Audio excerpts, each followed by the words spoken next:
Iglesia Bautista Emanuel, abrazando al mundo con su amor. Salmo 24, versículos del 7 al 8. Leemos la palabra del Señor juntos. Alzad, oh puertas, vuestras cabezas, y alzaos vosotras, puertas eternas, y entrará el Rey de gloria. ¿Quién es este Rey de gloria? Jehová el fuerte y valiente, Jehová el poderoso en batalla. Oremos juntos. Padre, gracias por tu palabra. Gracias porque nos edifica, porque tiene la capacidad de discernir nuestros pensamientos. Oramos, Señor, porque entendemos que tu palabra nos inspira a cumplir tu voluntad, nos enseña tu voluntad, nos capacita. Oramos conscientes, Señor, de nuestra necesidad de ti, admitimos nuestros pecados, nos avergonzamos públicamente y nos arrepentimos de nuestros pecados. Y rogamos, Padre, te pedimos que tú nos ayudes y nos perdones. Instrúyenos en la piedad, en la misericordia, en el amor. Padre, habla, que tu pueblo escucha.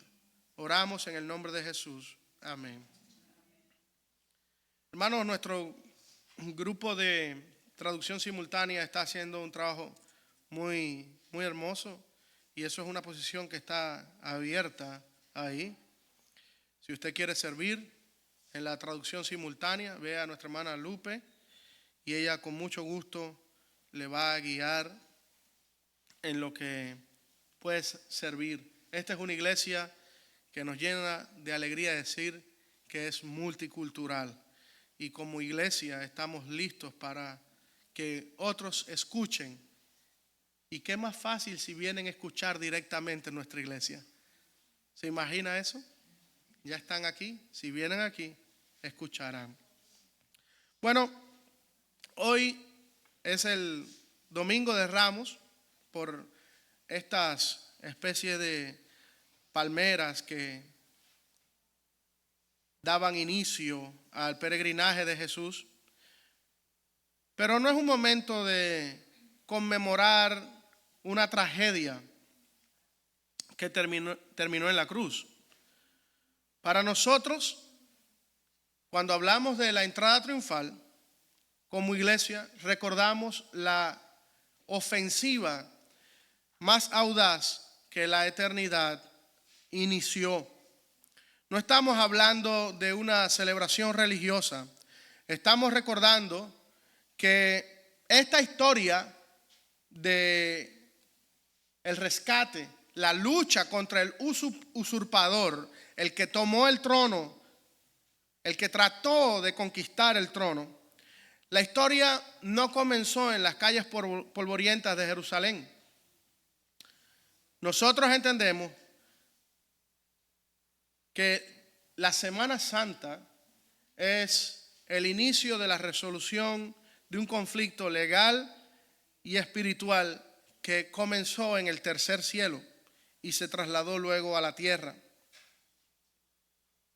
¿Alguien puede leer 1 Pedro capítulo 1 versículo 20, por favor?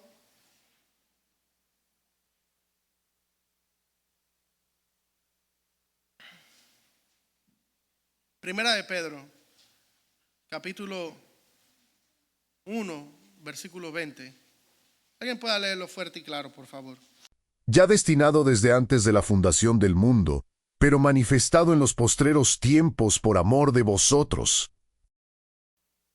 Lo que vemos en el Domingo de Ramos es el cumplimiento de un plan de rescate, un plan de rescate diseñado por Dios desde antes de la fundación del mundo, como dice su palabra. Y entonces tenemos que hacernos la pregunta, ¿por qué es un plan de rescate? Bueno, es un plan de rescate porque comenzó en el cielo con un acto de rebelión.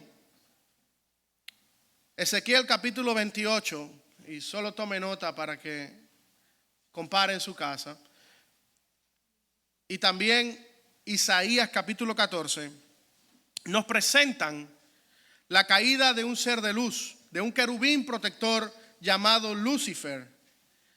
Su pecado no solo fue la falta de ética, sino también un intento de sedición, de golpe de estado, de ocupar el lugar que no le pertenece. Si leemos Isaías capítulo 14, versículos 13 y 14, nosotros nos encontraremos con esta declaración que sale desde el corazón de Lucifer. Subiré al cielo en lo alto, junto a las estrellas de Dios, y levantaré mi trono y seré semejante al Altísimo. Cuando nosotros hablamos de la Semana Santa, no solo estamos hablando de que la Semana Santa, esa semana de pasión que conmemoramos cada año y que de pronto es el epicentro de nuestra fe, no está ahí ocurriendo como un plan aislado, sino es el inicio de la respuesta final a algo que comenzó miles de años en el cielo. Aquí nace el concepto del usurpador, Lucifer queriendo usurpar el trono que no le pertenece, el trono sobre el cual únicamente es digno de sentarse Dios. Nosotros conocemos, porque lo hemos enseñado aquí, que Lucifer no pudo ocupar ese trono en el cielo y fue expulsado de la presencia de Dios. Sin embargo, sus deseos de conquista y de posesión no terminaron allí. Simplemente reorganizó la estrategia y cambió su campo de batalla. Cuando Dios creó al hombre y creó a la mujer, Dios se aseguró que eran buenos, ¿no es cierto? Eran buenos y toda la creación de Dios era una creación buena.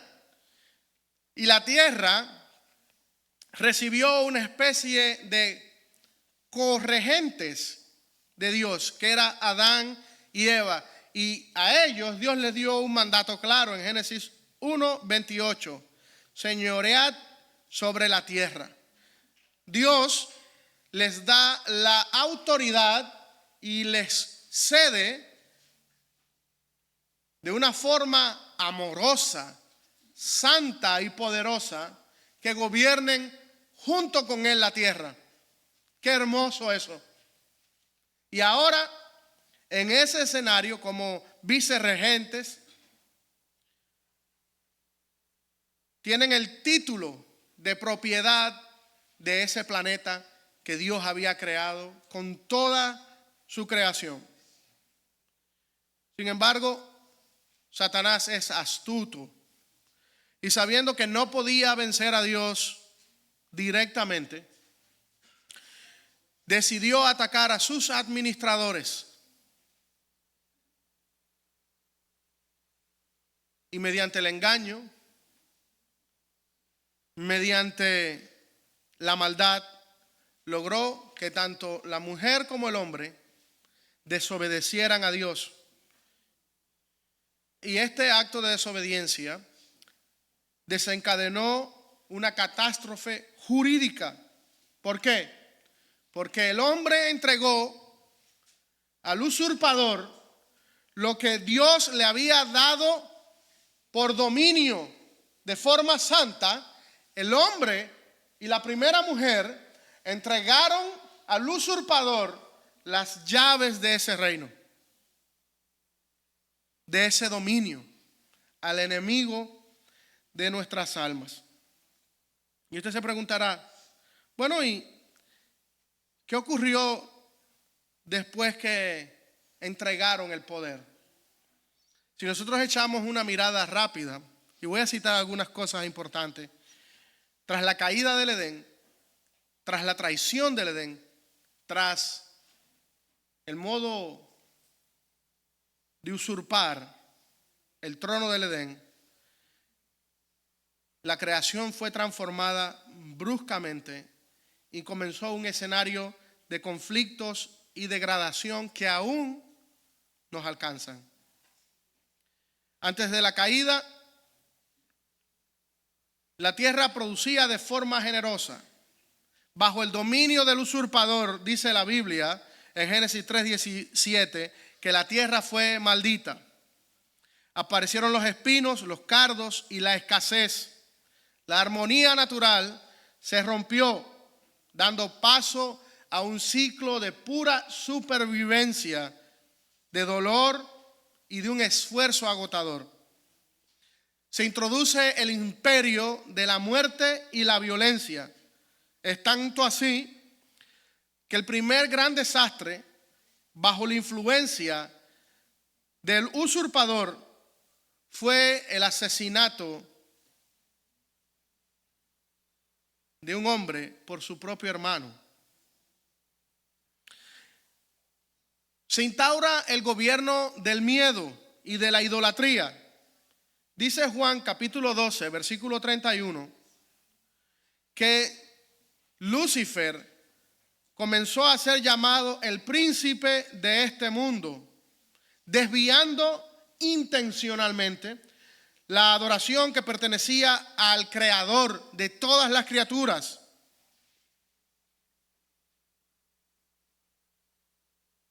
El Nuevo Testamento define esa época en Romanos 8:22, describiendo que la tierra entera gime a una y aún está en dolores de parto, lo que refleja el nivel de maldad que bajo el gobierno del usurpador comenzó a reinar entre los hombres. En resumen, la tierra bajo el usurpador es un desastre, convirtiendo lo que un día fue un jardín de vida en un campo de batalla sangriento, donde la muerte, la enfermedad y el egoísmo pasaron a ser la norma bajo el dominio del usurpador. Esa es la tierra en la que la primera gran oleada de transformaciones que nosotros vemos en la Semana Santa ocurrió. Pero usted dice, bueno, ¿qué pasó durante todo ese tiempo? Antes de la Semana Santa. Vamos a leer Hebreos capítulo 1. Si alguien me ayuda, por favor, citando desde el versículo 1 hasta el versículo 4. Dios, habiendo hablado muchas veces y de muchas maneras en otro tiempo a los padres por los profetas, en estos postreros días nos ha hablado por el Hijo, a quien constituyó heredero de todo, y por quien asimismo hizo el universo, el cual, siendo el resplandor de su gloria, y la imagen misma de su sustancia, y quien sustenta todas las cosas con la palabra de su poder, habiendo efectuado la purificación de nuestros pecados por medio de sí mismo, se sentó a la diestra de la majestad en las alturas, hecho tanto superior a los ángeles, cuanto heredó más excelente nombre que ellos. Gracias, mi hermano. Leemos esto, que Dios durante el periodo de tanto desastre anterior a la Semana Santa, Dios habló muchas veces a nuestras generaciones pasadas de la necesidad de volver a Él, de la necesidad de acercarnos a Él. Israel fue un gran ejemplo para la humanidad. Cuando Israel estuvo en la cautividad, estaba prisionero en Egipto. La historia de Moisés nos revela que Moisés es una especie de libertador que Dios envía a Egipto en respuesta a algo muy importante que hizo el pueblo de Israel. ¿Qué fue? Oró, pidió a Dios, se acercó a Dios y pidió ayuda, suplicó ayuda. ¿Y qué respondió Dios? envió una especie de libertador. Un libertador imperfecto, es cierto, pero el pueblo de Israel nos demostró algo a nosotros, que cuando nosotros clamamos a Dios, Dios responde. Clama a mí, dice la Escritura, y yo te responderé y te enseñaré cosas grandes y ocultas que tú no conoces. Por eso nosotros clamamos a Dios, porque Él tiene poder. Y eso es algo que el usurpador ha tratado de anular una y otra vez. ¿Cuáles son los cultos menos populares en las iglesias? Los cultos de oración. ¿Por qué? Porque es parte de la estrategia del usurpador. Porque cuando el pueblo de Dios clama a Dios, Dios responde y ocurren cosas extraordinarias. Cuando hablamos de misiones, ¿cuál es la estrategia más sólida que Jesús dejó? Las mies es muchas, los campos están listos para la siega. ¿Qué hizo Jesús? Animó a otro a aprender otros idiomas. Rogad pues al Señor de la mies que envíe obreros a su mies. Dice amén. Cuando nosotros hablamos de misiones, la estrategia más sólida que encontramos en la Escritura es una iglesia clavando rodillas, suplicando para que se levanten los obreros que están en esta iglesia, que son parte del reino y que deben ir. Entonces, el usurpador anula, trabaja incesantemente por quitar nuestra mirada de la oración. O sea, Dios siguió hablando, Dios siguió trayendo revelación, pero la gente creía por un tiempo y se alejaba, creía por un tiempo y se alejaba. Entonces ocurrió algo extraordinario, que en estos postreros días nos habló por medio del Hijo, a quien instituyó heredero de todo. Dios crea un nuevo y sólido canal de comunicación para enfrentarse a lo que Pablo describe en 2 Corintios, verso 4, capítulo 4, como el Dios de este siglo.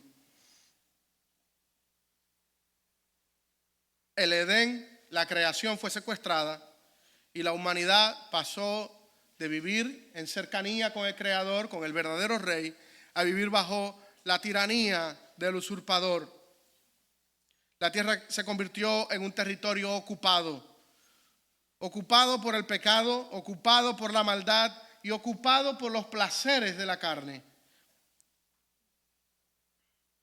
Durante siglos el mundo vivió bajo la sombra del usurpador. Y aunque muchos hombres y mujeres fieles vivieron y llamaron al arrepentimiento, no tuvieron el impacto que el heredero, el legítimo heredero al trono, tendría. Dice amén. ¿Alguien puede leer Gálatas 4:4, por favor? Pero cuando vino el cumplimiento del tiempo, Dios envió a su Hijo, nacido de mujer y nacido bajo la ley. Amén.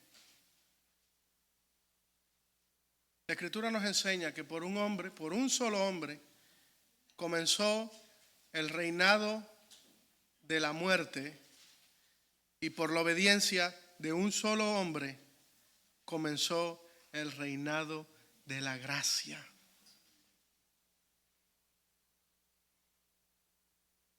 Dios tenía un plan, y cuando Gálatas 4:4 ocurre en el tiempo Cronos, en el tiempo Kairos, mejor dicho, de Dios, en el tiempo de Dios, cuando el lugar está perfecto, entra en escena lo que nosotros conocemos como esta Semana Santa. Ahora, revisemos despacio la estructura de esta invasión, de esta contraofensiva del legítimo heredero. ¿Cómo se pavonea el usurpador con vestidos y caballos de gala y coronas? ¿No es cierto? Grandes desfiles militares. Se mueve con orgullo y ostentación.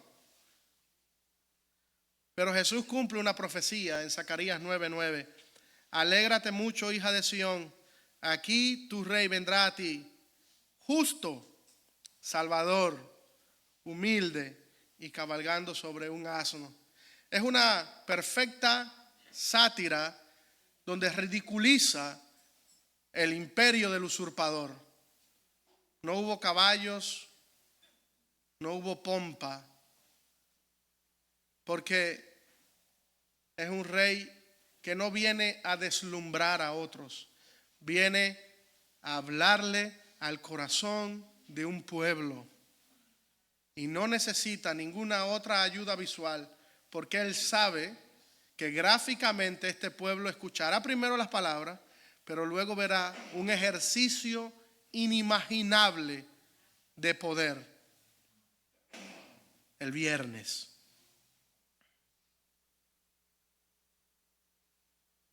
Él no necesita un ejército para demostrar que es dueño. Su sola presencia en la ciudad es un desafío legal. Dicen las Escrituras: vengo a reclamar mi ciudad y lo hago bajo mis términos, no bajo el término del usurpador. Cuando Jesús mira a Jerusalén y ve y llora por Jerusalén y clama por Jerusalén, está admitiendo que esa es su ciudad, que ese es su lugar que le pertenece. La mayor batalla no se libra desde las afueras. Hay que conquistar el lugar y el centro de operaciones de el trono del usurpador. Por lo tanto, Jesús necesita no solo ir a Jerusalén, no solo entrar a Jerusalén, sino necesita que la gente entienda quién es Él. Mateo 21:9 dice que las personas empezaron a gritar Hosanna, que significa sálvanos ahora. Y era una especie de clamor. Y aunque muchas veces no entendieron la magnitud de esas palabras, era una realidad a la cual pudieron despertar por algunos segundos. Es como alguien que está en un letargo, en un coma por largo tiempo y tiene un destello de claridad en un momento y logra reconocer a alguien y logra decir unas palabras. En medio del dolor del mundo, en medio de la agonía que Israel sufría como nación, cuando llegó Jesús hubo un espacio, hubo una pequeña ventana de claridad. Hicieron una petición importante: Señor, sálvanos. Ahora, permítame citar algunas cosas de lo que iba a representar esta semana con respecto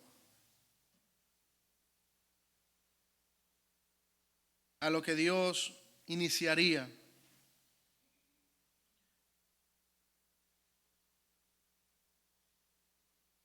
El lunes Jesús fue al templo.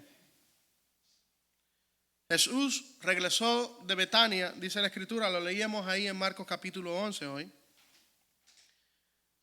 Y entró al templo, de donde expulsó a los mercaderes y a los cambistas que habían convertido su casa en una cueva de ladrones.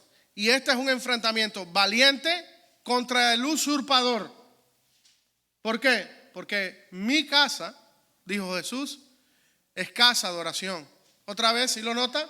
¿Sí nota la magnitud y la connotación que Jesús en los evangelios le da a la oración?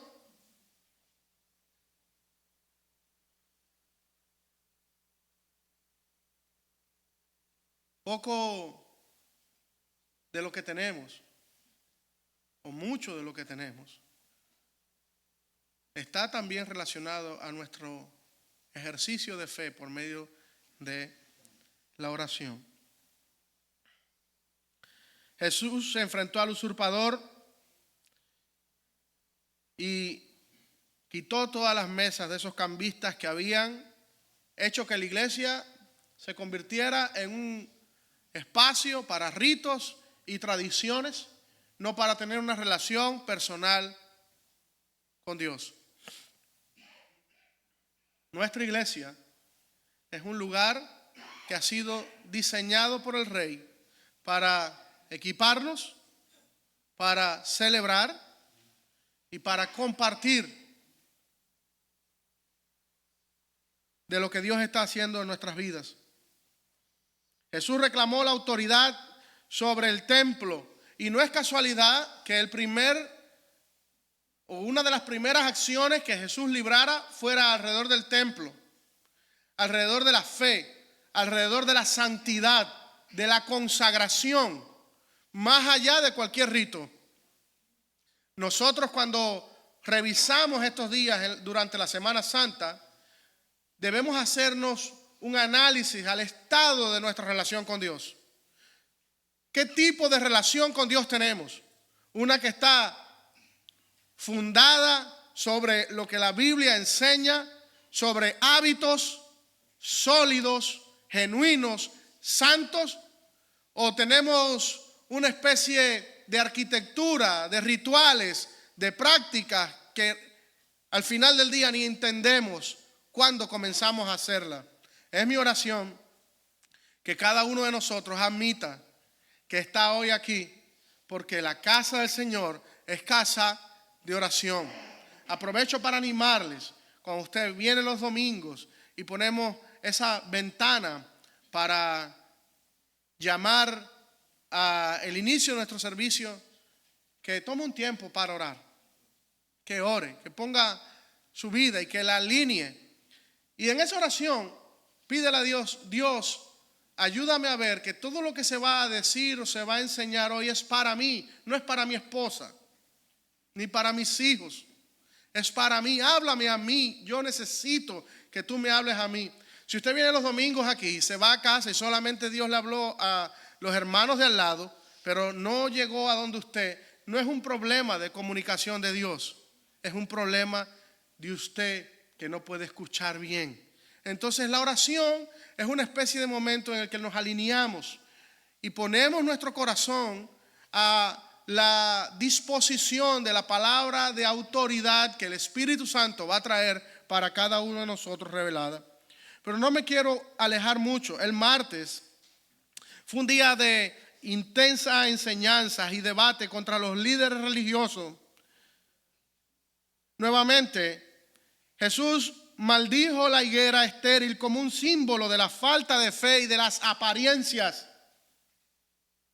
El usurpador estaba modelándole un carácter mentiroso y falso a las personas, y las personas estaban viviendo una vida de religiosidad, de apariencias. ¿Y qué es lo que hizo Jesús? Atacó el corazón de la falsa enseñanza, de la falsa doctrina. Jesús atacó de forma frontal las apariencias que tratan de mostrar piedad, pero que no hay arrepentimiento de corazón.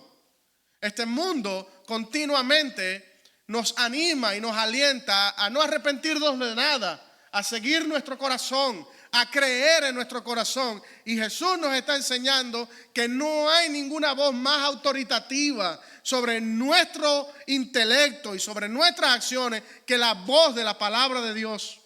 Que no hay ningún marco más importante sobre el cual guiarnos y vivir que los estándares bíblicos de verdad y piedad, no de espejismos.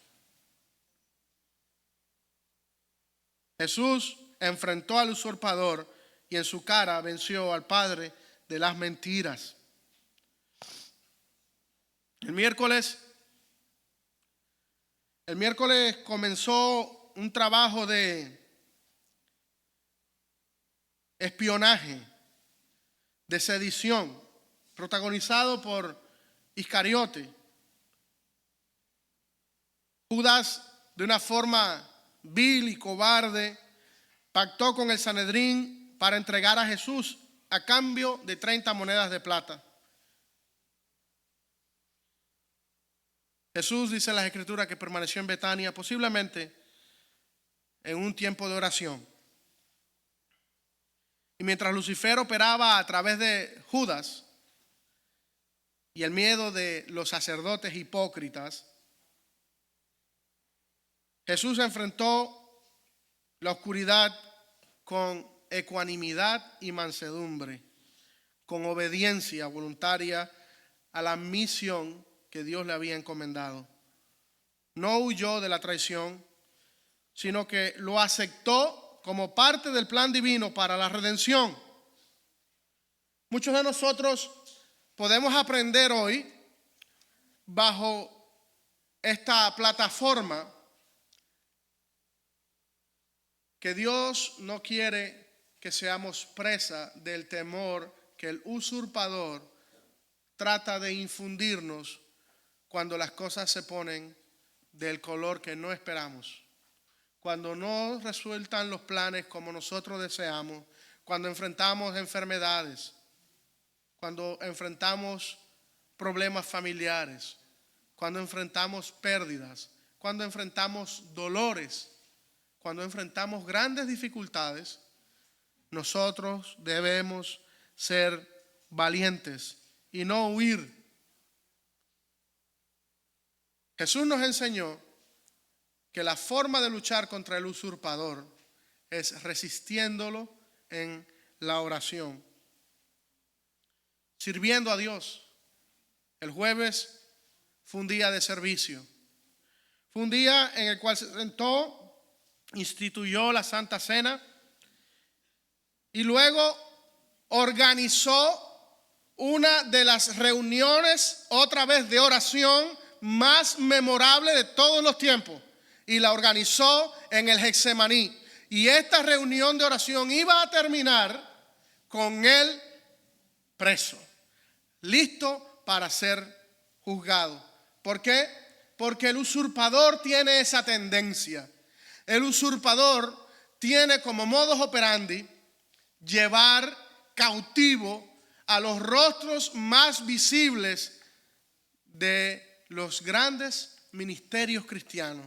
Nosotros hemos aprendido durante todo este mes, revisando la biografía de pioneros de las misiones transculturales. Gracias, hermano Martín, que ha dirigido la escuela dominical durante todo este mes. Y hoy terminamos con Amy Carmichael, ¿verdad? Hemos estado viendo biografías apasionantes. Y si algo hemos aprendido de estas biografías misioneras es que puedes encarcelar al misionero, pero no puedes encarcelar el mensaje. ¿Dice amén? Dice amén, hermano. Entonces, esta reunión de oración del Getsemaní del jueves termina posicionando perfectamente a Jesús en la misión muy clara. Yo no sé si ha notado los tiempos de oración que Jesús ha enfrentado. No hay un dicho muy latino que dice, dime cuánto oras y te diré quién eres. No dice así. ¿Cómo es que dice? A mí me gusta decir, dime cuánto oras y te diré quién eres.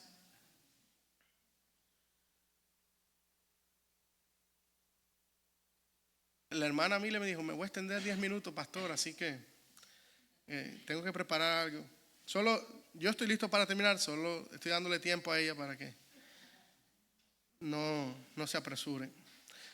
Lo que sí es una realidad es que el usurpador, de una forma muy clara, trató de mover todo su aparato de intimidación contra el reino.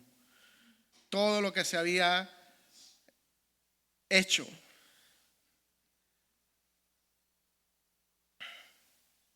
Hermano, no es casualidad que Jesús entró en el mes de Nisan, donde el pueblo elegía un cordero para la Pascua. Un cordero perfecto. Jesús se presenta en Jerusalén y la estrategia de lucha y la estrategia de rescate contra el usurpador es recordarnos dos cosas. En primero, lo que dice Juan capítulo 1, versículo 29, y alguien que lea Colosenses 2:14.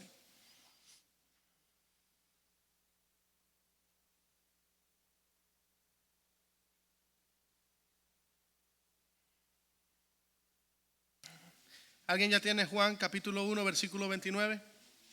El siguiente día vio Juan a Jesús que venía a él, y dijo, He aquí el Cordero de Dios, que quita el pecado del mundo. Amén. Esta es la estrategia de lucha del Cordero. Yo soy el que quita el pecado del mundo. Yo soy Jesús, yo soy el Salvador. Colosenses 2:14. Anulando el acta de los decretos que había contra nosotros, que nos era contraria, quitándola de en medio y clavándola en la cruz. Amén.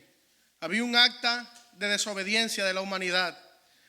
Un acta que comenzó a escribirse desde el acto donde nuestros antepasados en el Edén entregaron las llaves de una tierra que habían recibido por gracia y la entregaron cediendo a las presiones del pecado. Ahí comenzó a escribirse un acta que perfectamente describe paso a paso cada pecado que hemos cometido para con Dios. Pero la estrategia del heredero, del Dios verdadero, para recuperar el trono del usurpador, no fue solamente llegar y ocupar su lugar, sino que para satisfacer a Dios y para borrar y anular el acta de esos pecados que perfectamente describen la obediencia del hombre, Él entregó su vida. Entregó su vida no solo para anular el acta de nuestros pecados delante de Dios, sino para que ahora cada persona que cree en Jesús como su suficiente Salvador, como su único Redentor y le sirve como su Señor, pueda vivir con esperanza para siempre. Pueda disfrutar de la libertad. Y un día sentarse junto al Cordero en el trono del Señor. Voy a hacer una invitación esta mañana. Y esta invitación es una invitación para entregar nuestra fe y nuestra devoción a Dios. El verdadero rey no fue en secreto a Jerusalén, no anuló en secreto el acta de los pecados, no murió en secreto. El heredero, Jesucristo el justo, entró públicamente a la ciudad de Jerusalén, visto por muchos. No solo entró, sino que fue hasta la cruz. Y allí en la cruz recibió el castigo de Dios para los desobedientes. Lo recibió Él siendo justo y perfecto, para que esa ira fuera recibida en su cuerpo. Y ahora nos da la oportunidad de que por medio de la fe recibamos por gracia la salvación, la eternidad y la oportunidad de sentarnos juntamente con Él a gobernar por la eternidad. Pero aunque ese sacrificio es gratis, costó la vida del Cordero de Dios. Por lo tanto, yo voy a hacer una invitación pública. Si hay alguna persona en esta sala que públicamente quiere reconocer, después de haber escuchado el Evangelio, que es un pecador y que quiere públicamente arrepentirse de sus pecados y públicamente reconocer que Jesucristo es su único Señor, ahí donde está, póngase de pie y oraremos por usted. Es muy probable que el usurpador esté haciendo lo que mejor sabe hacer: confundirnos, desanimarnos, desalentarnos. Pero las Escrituras dicen que con el corazón se cree para justicia, pero con la boca se confiesa para salvación. Este es una invitación a una confesión pública de fe. Esta es una invitación a reconocer públicamente al que públicamente murió por mí en la cruz. Este es un momento en el que el trono de tu corazón puede cambiar de dueño y entregarle el corazón al único y verdadero Rey, a Jesús. Si hay alguna persona que quiere poner fin al reinado del usurpador sobre él, sobre su mente, y públicamente quiere reconocerlo como su Salvador, ahí donde está, póngase de pie y oraremos por él.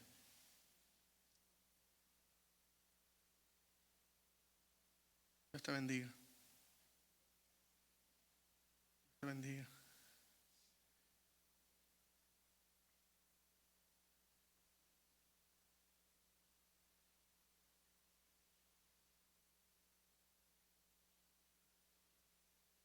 Oremos juntos.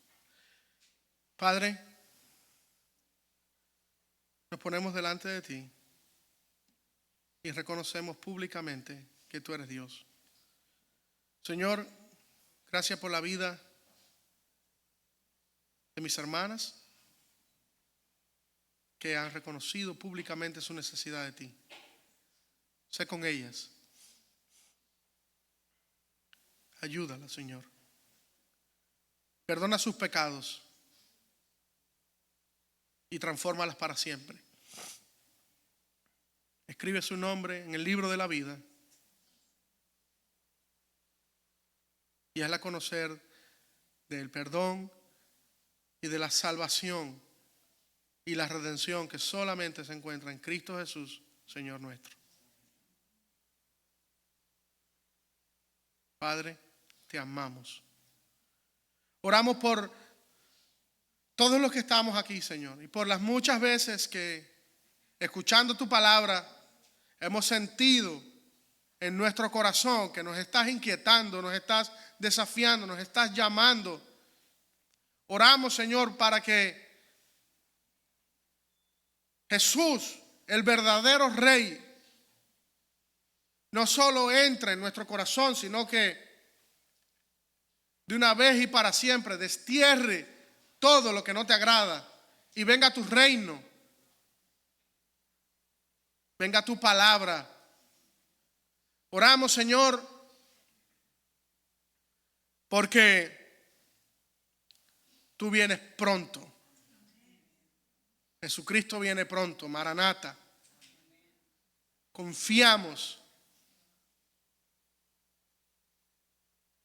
Pero mientras tanto, Señor, desde este altar, suplicamos como iglesia que nos avives, que nos inquietes y que nos uses para tu gloria. Padre,